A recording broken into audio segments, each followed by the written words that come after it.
In 1936, Adolf Hitler made a decision so risky that even his own generals feared it could destroy everything he had built.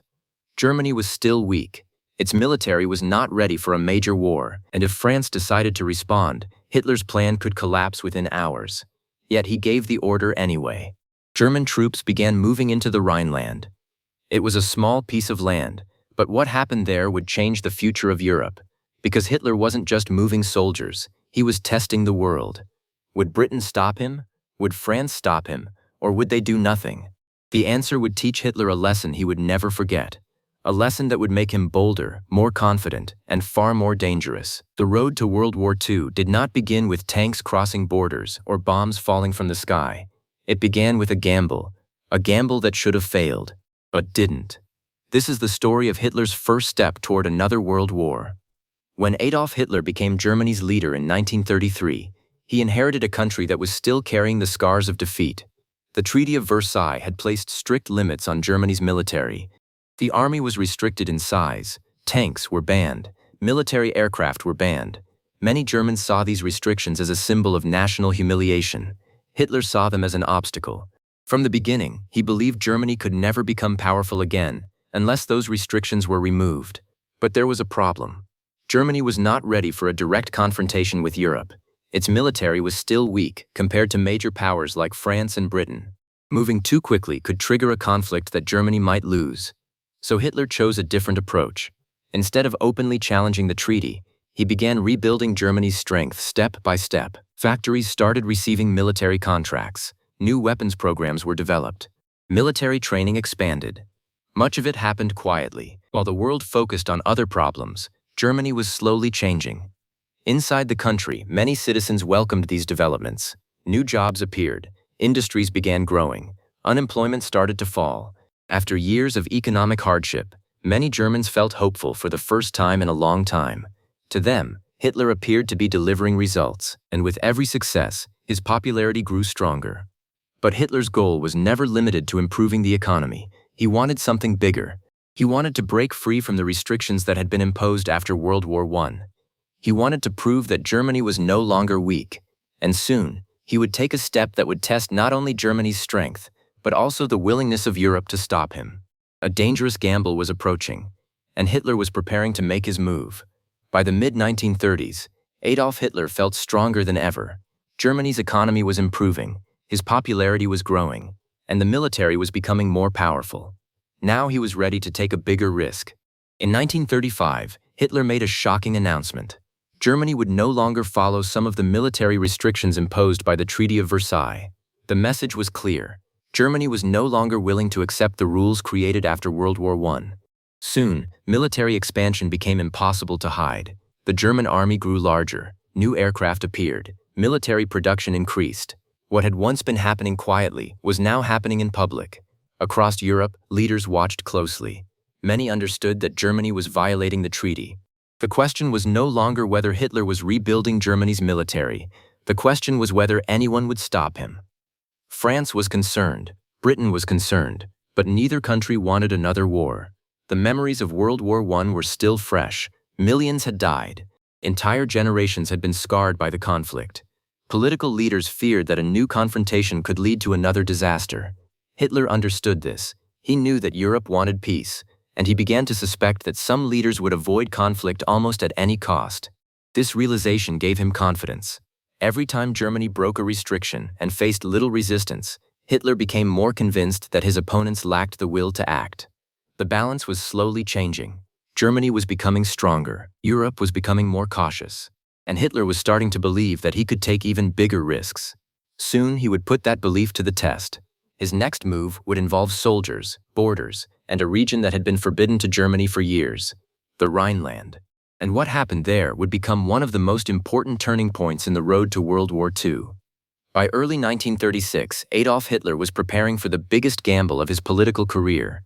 His target was the Rhineland. Located along Germany's western border, the Rhineland held enormous strategic importance.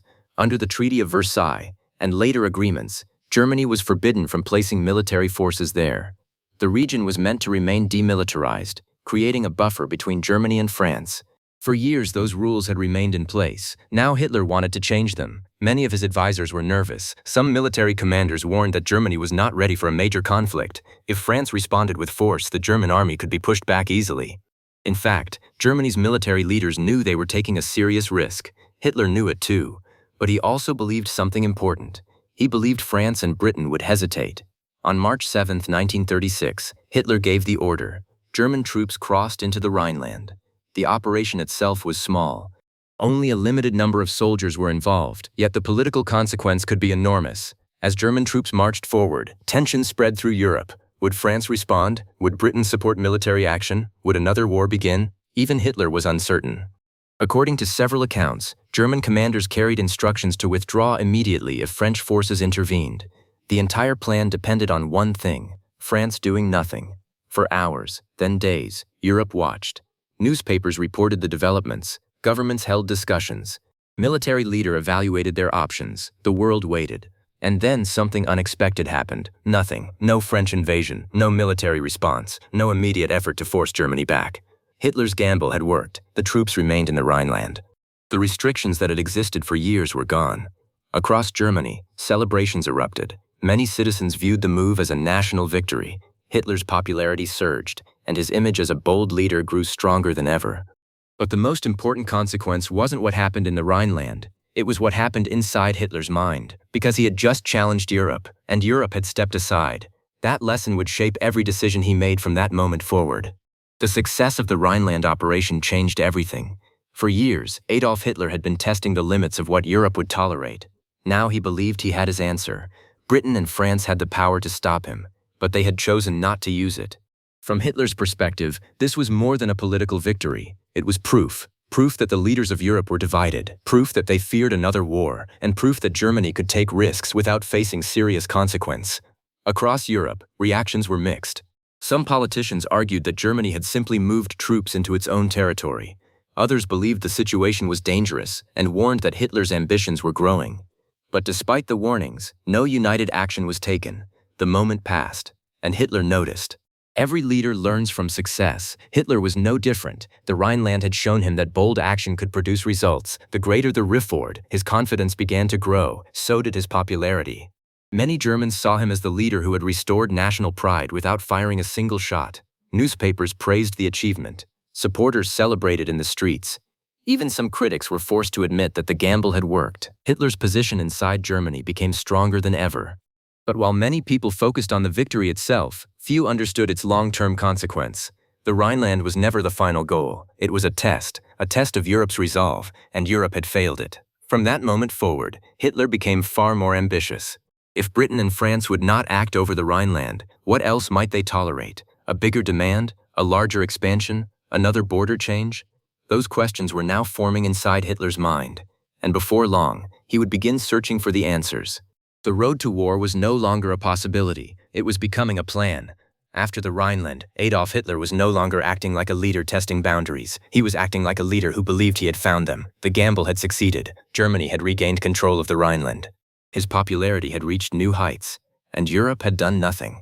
To Hitler, that silence was more valuable than any military victory. It revealed a weakness.